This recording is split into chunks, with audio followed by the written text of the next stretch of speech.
18 अप्रैल 1912 America के New York में रात के 9:30 बजे घनघोर बारिश में करीब 40,000 लोग दिल थामे हुए किसी का इंतजार कर रहे थे।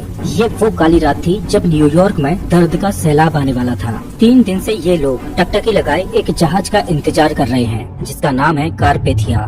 कारपेथिया जहाज अपने साथ एक ऐसी दर्दनाक कहानी लेकर लौटा था जिसको सुनकर आज भी लोगों के दिल दहल जाते हैं। एक ऐसा जहाज जो कभी नहीं डूब सकता था, RMS टाइटैनिक, जिसने सैकड़ों लोगों की जिंदगियां समुद्र के हवाले कर दी। और कारपेथिया जहाज पर मौजूद हैं वो चुनिंदा लोग जिन्होंने टाइटैनिक के रौद्र रूप को अपनी आंखों से देखा था। ये इतिहास की वो दिल दहला देने वाली घटना थी जिसको कोई भी इंसान भुला नहीं सकता। ये घटना अपने पीछे कई रहस्यों को छोड़कर चली गई। नमस्कार दोस्तों, मैं हूं श्याम तोमर, स्वागत करता हूं आपका इस वीडियो में। 10 अप्रैल 1912 को जब टाइटैनिक ब्रिटेन के साउथहैम्पटन से न्यूयॉर्क जाने के लिए अपनी पहली यात्रा के लिए तैयार था, तब वहाँ पर एक अलग ही माहौल था, क्योंकि लोगों ने टाइटैनिक के बारे में इतना सुन रखा था कि वो टाइटैनिक की विशालता और उसकी सुंदरता को देखने के लिए उमड़ पड़े। ऐसा माना जाता है कि करीब 1 लाख से भी ज्यादा लोग टाइटैनिक की भव्यता को देखने के लिए आए थे। और इतनी भीड़ टाइटैनिक को देखने क्यों न आती, क्योंकि टाइटैनिक था ही इतना भव्य। ये जहाज 269 मीटर लंबा था और इसकी ऊंचाई करीब 53 मीटर थी, जो कि एक 8 मंजिला ऊंची इमारत से भी ज्यादा ऊंचा था। ये जहाज बाहर से देखने में जितना भव्य लगता था, उससे ज्यादा आलीशान तो ये अंदर से था। ये इतना लग्जूरियस जहाज था कि इसमें 2 बड़े-बड़े ground stairs, heated swimming pool, gym, 4 restaurants, library, Turkish bath, electric bath और बार्बर शॉप इत्यादि थे। ऐसा मानो कि टाइटैनिक एक चलता फिरता लग्जूरियस होटल था जिसमें हर तरह की सुविधा मौजूद थी। टाइटैनिक लग्जरी के मामले में तो खास था ही, लेकिन एक और बात टाइटैनिक को खास बनाती, वो थी टाइटैनिक की सेफ्टी। ये उस समय दुनिया का सबसे बड़ा, सेफ और मजबूत जहाज था। टाइटैनिक को इस तरह से बनाया गया था कि इसका दूसरा नाम ही अनसिंकेबल था, मतलब कभी न डूबने वाला जहाज। और देखा जाए तो टाइटैनिक था भी एक ऐसा जहाज जो कभी नहीं डूब सकता था, क्योंकि इसको बनाया ही कुछ इस तरह से गया था, क्योंकि इसमें डबल बॉटम हल का इस्तेमाल किया गया था। दरअसल हल जहाज के इस बाहरी आवरण को बोला जाता है जो जहाज को मजबूती देता है। ये स्टील का बना एक मजबूत स्ट्रक्चर होता है। इसे आप जहाज की रीढ़ की हड्डी भी बोल सकते हो। ये जहाज की मेन बॉडी होता है।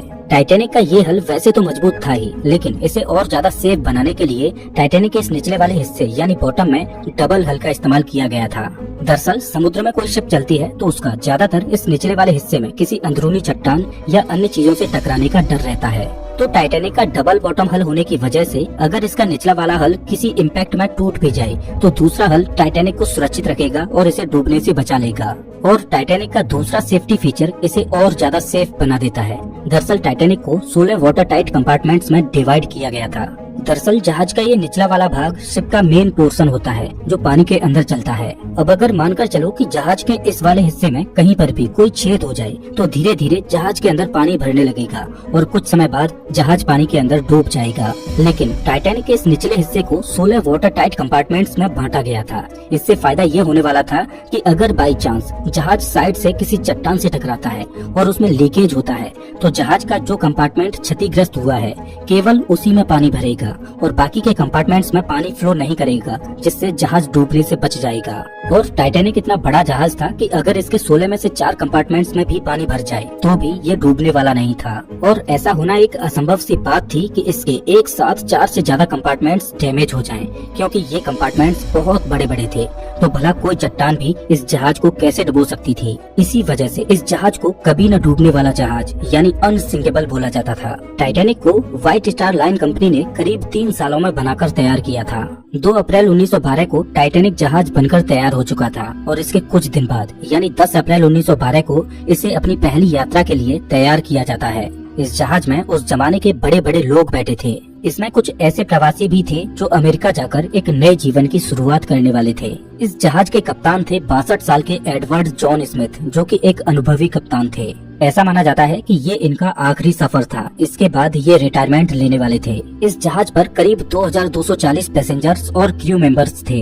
वैसे तो साउथहैम्पटन से न्यूयॉर्क पहुंचने में 7 से 8 दिनों का समय लगता था, लेकिन टाइटैनिक उस जमाने का सबसे तेज चलने वाला जहाज था। तो व्हाइट स्टार लाइन कंपनी चाहती थी कि ये जहाज 6 दिनों में न्यूयॉर्क पहुंचे और लोग टाइटैनिक की भव्यता के साथ साथ इसकी रफ्तार को भी जाने। इस वजह से कंपनी की ओर से टाइटैनिक के कैप्टन स्मिथ को जहाज को फुल स्पीड से चलाने के इंस्ट्रक्शंस मिले हुए थे। टाइटैनिक को बने हुए अभी ज्यादा समय नहीं हुआ था और न ही टाइटैनिक के सेफ्टी टेस्ट और ट्रायल्स हुए थे, लेकिन फिर भी टाइटैनिक को को एक लंबी यात्रा के लिए तैयार किया जा रहा था और इसका एक बहुत बड़ा कारण था। दरअसल व्हाइट स्टार लाइन कंपनी की एक और शिप थी, ओलंपिक, जो देखने में तो टाइटैनिक की तरह ही थी, लेकिन वो इससे थोड़ी छोटी थी। इस वजह से ओलंपिक शिप को टाइटैनिक की बहन बोला जाता था। मार्च 1912 को ओलंपिक शिप में खराबी आ गई थी। इस वजह से ओलंपिक इमरजेंसी में बंदरगाह पर रिपेयर होने के लिए आई। अब ये शिप इतनी बड़ी होती है कि इनको रिपेयर होने में कई महीनों का समय लग जाता है, तो इस वजह से व्हाइट स्टार लाइन कंपनी का बिजनेस इन महीनों में बंद पड़ जाता। तो कंपनी ने अपने बिजनेस को जारी रखने के लिए अगले ही महीने यानी अप्रैल में अपनी नई शिप टाइटैनिक को लॉन्च करने का फैसला किया। अब क्योंकि ये टाइटैनिक की पहली यात्रा थी, जिस वजह से टाइटैनिक के क्रू में कुछ अनुभवी लोगों का होना भी जरूरी था। इस वजह से टाइटैनिक के कुछ क्रू मेंबर्स को हटाकर ओलंपिक के कुछ क्रू मेंबर्स को टाइटैनिक के क्रू में शामिल किया गया। टाइटैनिक का एक ऑफिसर था डेविड ब्लेयर, इसको हटाकर इसकी जगह पर ओलंपिक के एक ऑफिसर को इसकी जगह पर ड्यूटी पर नियुक्त किया गया। तो डेविड ब्लेयर जब शिप को छोड़कर अपने घर जा रहा था, तो वो गलती से अपने लॉकर की चाबी को भी अपने साथ ले आया और दुर्भाग्य से टाइटैनिक पर मौजूद इकलौता दूरबीन भी उसी लॉकर में बंद था। डेविड ब्लेयर के द्वारा की गई ये छोटी सी गलती आगे चलकर टाइटैनिक को डुबो देती है। आखिर वो घड़ी आ ही गई जब 10 अप्रैल 1912 को टाइटैनिक अपने पहले ऐतिहासिक सफर पर रवाना होता है। कैप्टन स्मिथ भली भांति जानते थे कि साल के इन महीनों में समुद्र में बहुत ज्यादा आइसबर्ग मिलते हैं। इस वजह से उन्होंने खतरे को भांपते हुए नॉर्दर्न रूट के सीधे रास्ते को छोड़ते हुए साउदर्न रूट के इस थोड़े लंबे रास्ते को चुना। दरअसल आइसबर्ग समुद्र में मौजूद छोटे छोटे बर्फ के पहाड़ होते हैं। ये बर्फ के पहाड़ ग्लेशियर से टूटकर समुद्र की लहरों के साथ बीच समंदर में आ जाते हैं। आप इस मैप को देखिए, इसमें ग्रीनलैंड से बर्फ के ये छोटे छोटे पहाड़ टूटकर इस रास्ते के द्वारा अटलांटिक ओशियन में पहुंचते हैं। तो ये वाला जो रीजन है, इसमें अप्रैल के महीने में बहुत ज्यादा आइसबर्ग टूटकर आते हैं। लेकिन अच्छी बात यह है कि इन आइसबर्ग को अटलांटिक ओशियन में पहुंचते पहुंचते करीब 2 साल लग जाते हैं और अटलांटिक ओशियन तक पहुंचते पहुंचते वो आइसबर्ग पिघलकर समुद्र के पानी में विलीन हो जाते हैं। जो आइसबर्ग बहुत ज्यादा बड़ा होता है, वही अटलांटिक ओशियन के बीच में आ पाता है। तो कैप्टन स्मिथ ने आइसबर्ग के खतरे को टालने के लिए इस रास्ते के बजाय इससे थोड़े दूर के रास्ते को चुना, जहाँ पर आइसबर्ग मिलने के चांसेस बहुत कम हो। ये वो समय था जब जहाज में आइसबर्ग इत्यादि को देखने के लिए ज्यादा कोई खास टेक्नोलॉजी नहीं होती थी। इस वजह से जहाज के सामने थोड़ी ऊंचाई पर यहाँ पर एक क्रूज नेस्ट होता है। इसे लुकआउट पॉइंट भी बोला जाता है। इस क्रूज नेस्ट में हमेशा 1 से 2 लोग दूरबीन लेकर बैठे रहते हैं, जो दूर तक सामने देखते रहते हैं कि जहाज के सामने कोई अड़चन तो नहीं है जिससे जहाज टकरा जाए। और जब ये जहाज पानी में चलते तो ये सभी जहाज वायरलेस रेडियो के जरिए एक दूसरे को संदेश भेजते रहते कि कौन सी जगह पर क्या अड़चन है। जब टाइटैनिक आधे रास्ते पर पहुंच चुका था, तब इसको कोरोनिया शिप से आइसबर्ग होने की पहली चेतावनी मिलती है। ये आइसबर्ग अभी टाइटैनिक से 1 दिन की दूरी पर था। टाइटैनिक पर सीनियर ऑफिसर जैक फिलिप्स इस वायरलेस रेडियो सिस्टम को ऑपरेट कर रहे थे और दूसरे जहाजों के साथ संपर्क में बने हुए थे। 14 अप्रैल को दोपहर में टाइटैनिक को आइसबर्ग के होने की दूसरी चेतावनी मिलती है। वायरलेस ऑपरेटर जैक फिलिप्स इन चेतावनियों के बारे में जहाज के कप्तान को आगाह करते हैं। टाइटैनिक के इस पहले सफर पर टाइटैनिक का मालिक जोसेफ ब्रूस भी था। जब कैप्टन स्मिथ ने जहाज के मालिक ब्रूस स्मे को आइसबर्ग की मिलने वाली चेतावनियों के बारे में बताया, तो ब्रूस स्मे ने इन चेतावनियों को नजरअंदाज कर दिया, क्योंकि उसका मानना था कि समुद्र में आइसबर्ग मिलना एक आम बात है और जिस जहाज में वो बैठे हैं वो एक मजबूत और कभी न डूबने वाला जहाज है। और ब्रूस स्मे नहीं चाहता था कि इन चेतावनियों की वजह से जहाज की स्पीड कम हो और जहाज अपने निर्धारित समय से लेट पहुँचे। इसके बाद टाइटैनिक को आइसबर्ग की 5 बार और चेतावनियां मिलती हैं और टाइटैनिक को जो आखिरी चेतावनी मिली वो एसएस कैलिफोर्नियन जहाज से मिलती है। रात हो चुकी थी और दुर्भाग्य से आज आसमान में चांद भी नहीं निकला था, जिस वजह से विजिबिलिटी बहुत कम थी और क्रूज नेस्ट में बैठे लोगों के पास दूरबीन भी नहीं था, जिससे वो दूर से ही सामने आने वाली अड़चन को देख पाए। टाइटैनिक अपनी फुल स्पीड 40 किलोमीटर प्रति घंटे की रफ्तार से चल रहा था और आइसबर्ग से टाइटैनिक अभी 2 घंटे की दूरी पर था। घनघोर अंधेरे में समुद्र के पानी को तेजी से चीरते हुए टाइटैनिक आगे बढ़ता ही चला जा रहा था, बिना इस बात की परवाह किए कि जिस रास्ते में अभी वो चल रहा है उसके सामने एक बहुत बड़ी बर्फ की चट्टान मौजूद है। रात के 11:30 बज चुके थे और अब टाइटैनिक आइसबर्ग से महज 6 किलोमीटर दूर था और जिस रफ्तार से टाइटैनिक चल रहा था उस रफ्तार से ये अगले 10 मिनटों में आइसबर्ग के पास पहुंचने वाला था। टाइटैनिक के क्रूज नेस्ट में 2 बहादुर लोग फ्रेडरिक फ्लीट और रेजिनाल्ड ली, ये दोनों कड़कड़ाती ठंडी और रात के काले अंधेरे में टकटकी लगाए जहाज के सामने आने वाली अड़चनों को देख रहे थे। इन दोनों के लिए परेशानी ये थी कि जहाँ पर ये बैठे थे उन्हें वहाँ पर ठंडी हवा का सामना करना पड़ रहा था, जिस वजह से इनकी आंखों से आंसू निकल आते। इनके पास कोई दूरबीन भी नहीं था, जिस वजह से ये ज्यादा दूर की चीजों को देख भी नहीं पा रहे थे। कम रोशनी में आंखों से ज्यादा दूर मौजूद चीजों को देख पाना संभव नहीं था। रात के 11:39 पर क्रूज नेस्ट में बैठे फ्रेडरिक फ्लीट को दिखाई देता है कि सामने एक आइसबर्ग है। उसने बिना देर किए जल्दी से 3 बार घंटी को बजाया और तुरंत ब्रिज पर मौजूद ऑफिसर्स को फोन करता है और बताता है कि सामने आइसबर्ग है, जल्दी से जहाज को लेफ्ट साइड में मोड़ो। ब्रिज पर मौजूद फर्स्ट ऑफिसर विलियम ने जैसे ही इस चेतावनी को सुना, उसने तुरंत एक्शन लेते हुए जहाज को रोकने के लिए फुल स्पीड में रिवर्स में इंजन को चालू कर दिया और जहाज को तेजी से लेफ्ट साइड में मोड़ने लगा। लेकिन अब बहुत देर हो चुकी थी। जहाज की रफ्तार इतनी ज्यादा थी कि इतने कम समय में रिवर्स इंजन चालू करने के बाद भी इसे रोका नहीं जा सकता था और जहाज इतना बड़ा था कि कम डिस्टेंस में एकदम इसको मोड़ा नहीं जा सकता था। काफी हद तक टाइटैनिक के रास्ते को मोड़ दिया गया, लेकिन फिर भी रात के 11:40 पर टाइटैनिक का आगे का राइट वाला हिस्सा बर्फ की चट्टान से टकरा जाता है। ये टकराव इतनी जोर से हुआ कि जहाज पर मौजूद सभी यात्रियों को इसने हिलाकर रख दिया। दुर्भाग्य से टाइटैनिक का डबल बॉटम हल किसी काम नहीं आया, क्योंकि आइसबर्ग से ये इम्पैक्ट जहाज के साइड में हुआ था, जहां पर सिंगल लेयर ही लगी थी। जब कैप्टन स्मिथ ने नुकसान की जांच पड़ताल की और जहाज में हुए नुकसान को देखा तो पता चला कि जहाज के 6 कंपार्टमेंट्स डैमेज हो चुके हैं और उनमें तेजी से पानी भरता जा रहा है। ये देखकर कैप्टन स्मिथ शॉक हो जाते हैं, क्योंकि जहाज केवल 4 कंपार्टमेंट्स के भरने तक ही तैर सकता था, लेकिन 6 कंपार्टमेंट्स में पानी भरने का मतलब था कि जिस जहाज को अभी तक अनसिंकेबल बोला जा रहा था वो अब डूब जाएगा। टकराव को अब तक 20 मिनट गुजर चुके थे और रात के 12 बजे कैप्टन स्मिथ ने क्रू को डिस्ट्रेस सिग्नल भेजने के लिए कहा, ताकि आसपास मौजूद कोई जहाज उन्हें बचाने के लिए आ जाए। और वायरलेस ऑपरेटर जैक फिलिप्स लगातार डिस्ट्रेस सिग्नल भेजने में जुट गए, लेकिन दुर्भाग्यवश आसपास कोई भी जहाज ऐसा नहीं था जो टाइटैनिक द्वारा भेजे जा रहे डिस्ट्रेस सिग्नल्स को पकड़ पाए। 6 कंपार्टमेंट्स पानी से भर चुके थे और पानी अब डेक के ऊपर से बहने लगा। कैप्टन स्मिथ लाइफ बोट्स को समुद्र में उतारने का आदेश देते हैं और सभी लाइफ बोट्स को बाहर निकाला जाने लगा। दुर्भाग्यवश उस समय टाइटैनिक पर केवल 20 ही लाइफ बोट्स मौजूद थी और एक लाइफ बोट की क्षमता केवल 65 लोगों की ही थी। 20 लाइफ बोट्स के द्वारा केवल लगभग 1200 लोगों को ही बचाया जा सकता था और जहाज पर 2200 से ज्यादा लोग मौजूद थे।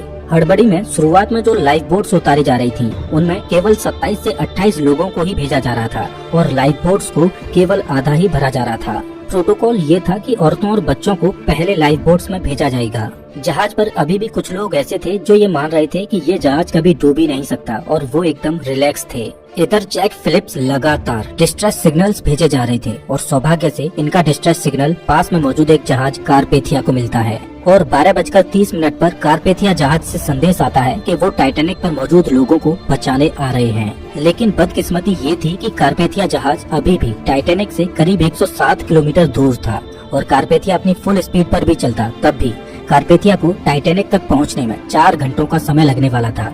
अब सवाल ये है कि क्या 4 घंटों तक टाइटैनिक सरवाइव कर पाएगा? जैसे जैसे टाइटैनिक के आगे के हिस्से में पानी भरता जा रहा था, वैसे वैसे जहाज आगे की ओर झुकता जा रहा था और पानी में धंसता चला जा रहा था। जब टाइटैनिक का टिल्ट बढ़ने लगा तो लोगों में अफरा तफरी मच गई। अब सबको समझ आ चुका था कि टाइटैनिक अब डूब जाएगा और सब लोग अपने अपनी जान बचाने के लिए लाइफ बोट्स में चढ़ने के लिए अपनी अपनी जगह बनाने की कोशिश करने लगे। लाइफ बोट्स में फर्स्ट क्लास के लोगों को बचाने में ज्यादा प्रायोरिटी दी जा रही थी और 1:50 पर जब जहाज से आखिरी लाइफ बोट को उतारा गया, उसके बाद भी जहाज पर 1500 से ज्यादा लोग बचे थे। चारों ओर खौफ का माहौल था। जो लोग तैर सकते थे वो समुद्र के पानी में छलांग लगा रहे थे, लेकिन इस समय तो समुद्र भी बेरहमी दिखा रहा था। समुद्र का पानी -2 डिग्री सेल्सियस तक ठंडा था। इतने ठंडे पानी में कोई भी व्यक्ति ज्यादा से ज्यादा 15 से 30 मिनट तक ही जिंदा रह सकता था। कुछ लोगों ने तो मौत को स्वीकार कर लिया और वो मौत को गले लगाने के लिए तैयार थे। लेकिन इधर जहाज के क्रू मेंबर्स अभी भी मदद की आस में डिस्ट्रेस सिग्नल्स भेजे जा रहे थे। आसमान में फ्लेयर्स चला रहे थे ताकि आसपास मौजूद किसी जहाज का ध्यान उनकी ओर जाए और वो उनको बचा लें, लेकिन कोई भी जहाज उनको बचाने के लिए नहीं आता। टाइटैनिक में पानी के भरने की रफ्तार बढ़ती जा रही थी और टाइटैनिक बहुत तेजी से डूबने लगा। टाइटैनिक का आगे का भाग पूरी तरह से पानी के अंदर घुस चुका था और पिछला वाला हिस्सा पानी के ऊपर उठने लगा। अब जहाज के कप्तान स्मिथ ने अपने क्रू को भी बोल दिया कि अपनी अपनी जान बचाओ, लेकिन जैक फिलिप्स अभी भी अपनी जान की परवाह किए बगैर डिस्ट्रेस सिग्नल्स भेजने में जुटे हुए थे। जब तक जहाज पर इलेक्ट्रिसिटी थी तब तक फिलिप्स उनकी मदद करने आ रही इकलौती शिप कारपेथिया से संपर्क बनाए हुए थे। कैप्टन स्मिथ ने अपने जहाज को ना छोड़ने का फैसला किया। जब जहाज का आगे का भाग पूरी तरह से पानी के अंदर घुस चुका था तो शॉर्ट सर्किट की वजह से जहाज पर अंधेरा छा गया। अटलांटिक ओशियन लोगों की चीखों से गूंज रहा था। जहाज का पिछला भाग पूरी तरह से हवा में खड़ा था और दबाव इतना ज्यादा बढ़ गया कि टाइटैनिक 2 भागों में टूट गया और रात के 2:20 पर आरएमएस टाइटैनिक देखते ही देखते अटलांटिक महासागर की गोद में समा गया। कभी न डूबने वाला जहाज महज 2 घंटे 40 मिनट में समुद्र की गहराई में चला गया। जो 1500 से ज्यादा लोग इस पर सवार थे, उनमें से कुछ इसके साथ डूब गए और कुछ को समुद्र के ठंडे पानी ने मार डाला। कैप्टन स्मिथ अंत तक अपने जहाज पर ही डटे रहे। टाइटैनिक के डूबने के करीब 2 घंटों के बाद अगले दिन की सुबह में कारपेथिया जहाज बचे हुए लोगों को रेस्क्यू करने के लिए पहुंचता है और केवल 706 लोग ही इस हादसे में जिंदा बचे थे। 3 दिनों के बाद 18 अप्रैल 1912 को रात के 9:30 बजे कारपेथिया न्यूयॉर्क में पहुंचा, जहां पर 40,000 लोग तेज बारिश में कारपेथिया का इंतजार कर रहे थे। इस हादसे के बाद कई ऐसे सवाल खड़े हुए जिनका जवाब आज भी लोग खोज रहे हैं, लेकिन जब इसकी इन्वेस्टिगेशन की गई तो एक चौंकाने वाली बात सामने आई। जब टाइटैनिक डूबा था तब उस पर मौजूद हर एक व्यक्ति को बचाया जा सकता था, क्योंकि टाइटैनिक से महज 37 किलोमीटर दूर एक और जहाज मौजूद था जो समय पर आकर मदद कर सकता था। ये वही एसएस कैलिफोर्नियन जहाज था जिसने आखिरी बार टाइटैनिक को आइसबर्ग की चेतावनी भेजी थी। लेकिन ऐसी क्या वजह थी कि एसएस कैलिफोर्नियन जहाज टाइटैनिक की मदद करने के लिए नहीं गया, जबकि उन्हें होराइजन में आसमान में छोड़ी जाने वाली फ्लेयर्स भी दिखाई दे रही थी। तो इन्वेस्टिगेशन में पता चला कि समुद्र में आइसबर्ग के खतरों को देखते हुए कैलिफोर्नियन जहाज ने रात में आगे न बढ़ने का फैसला किया और उन्होंने रात में अपने वायरलेस रेडियो को भी बंद कर दिया था, जिससे उनको टाइटैनिक का कोई भी डिस्ट्रेस सिग्नल रिसीव ही नहीं हो पाया। जब एसएस कैलिफोर्नियन के क्रू ने टाइटैनिक से उड़ने वाले रॉकेट्स और फ्लेयर्स को देखा तो उन्होंने कैलिफोर्नियन के कप्तान स्टैनली लॉर्ड को इस बात की जानकारी भी दी। स्टैनली लॉर्ड ने अपने क्रू को मोर्स लैंप से टाइटैनिक को संकेत भेजने को कहा और एसएस कैलिफोर्नियन का क्रू मोर्स लैंप से टाइटैनिक को सिग्नल भेजता रहा, लेकिन शायद टाइटैनिक पर इतनी हड़बड़ी मची हुई थी कि किसी ने एसएस कैलिफोर्नियन से आ रहे मोर्स सिग्नल को नहीं देखा। दरअसल उस समय इस तरह की लैंप से डैशेज और डॉट्स के द्वारा एक दूसरे जहाज से संपर्क करने के लिए मोर्स कोड का इस्तेमाल किया जाता था। काश कैलिफोर्नियन जहाज का रेडियो ऑन होता तो शायद उस दुर्घटना में इतनी जानें ना जाती। टाइटैनिक के इस हादसे को हुए साल दर साल गुजरती जा रही थी, लेकिन एक सवाल जो लोगों को परेशान किए जा रहा था कि आखिर वो जहाज जिसे कभी न डूबने वाला जहाज बोला जाता था वो कैसे डूब गया। इस सवाल का जवाब तभी मिल सकता था जब टाइटैनिक जहाज का मलबा मिले। खूब सारी खोजबीन की, लेकिन अटलांटिक महासागर ने टाइटैनिक को अपनी गोद में ऐसे छुपा रखा था कि उसका मलबा किसी को मिल ही नहीं रहा था।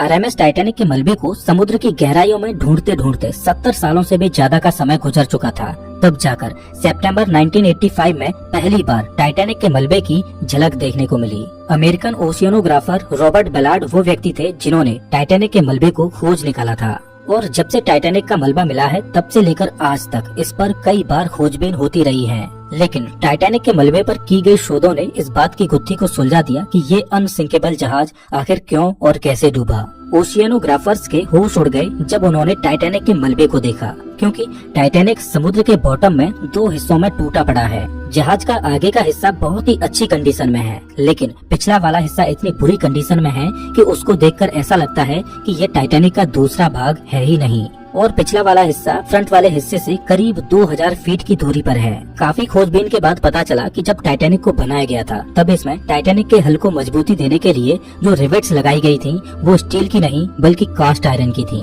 यहाँ पर कंपनी ने जहाज को बनाते हुए कॉस्ट कटिंग करने की कोशिश की। अब चूंकि कास्ट आयरन स्टील से नरम होता है, इस वजह से जिस जगह पर आइसबर्ग टाइटैनिक की बॉडी से टकराया उस जगह के रिवेट्स प्रेशर पड़ने की वजह से खुल गए और आपस में जुड़ी प्लेट्स अपनी जगह से खिसक गयी, जहाँ से पानी को अंदर घुसने का रास्ता मिल गया। आज टाइटैनिक का मलबा समुद्र की गहराइयों में वातावरण से लड़ाई लड़ते हुए अपने अस्तित्व को खोता जा रहा है और ऐसा माना जाता है कि आने वाले कुछ सालों में समुद्र से टाइटैनिक के ये निशान भी गायब हो जाएंगे। टाइटैनिक की ये घटना सच में एक दिल दहला देने वाली घटना थी, लेकिन टाइटैनिक के डूबने के करीब 60 साल बाद एंडीज की पहाड़ियों में ऐसी ही एक दिल दहला देने वाली घटना घटी, जिसमें जमीन से हजारों फीट ऊपर एक वीरान पहाड़ी पर प्लेन क्रैश होता है और उस क्रैश में जो लोग बच गए थे उनके पास -30 डिग्री सेल्सियस के तापमान में न खाना था न ठंड से बचने का कोई जरिया। जिंदा रहने के लिए उन्हें अपने ही परिवारजनों की डेड बॉडीज को खाना पड़ा।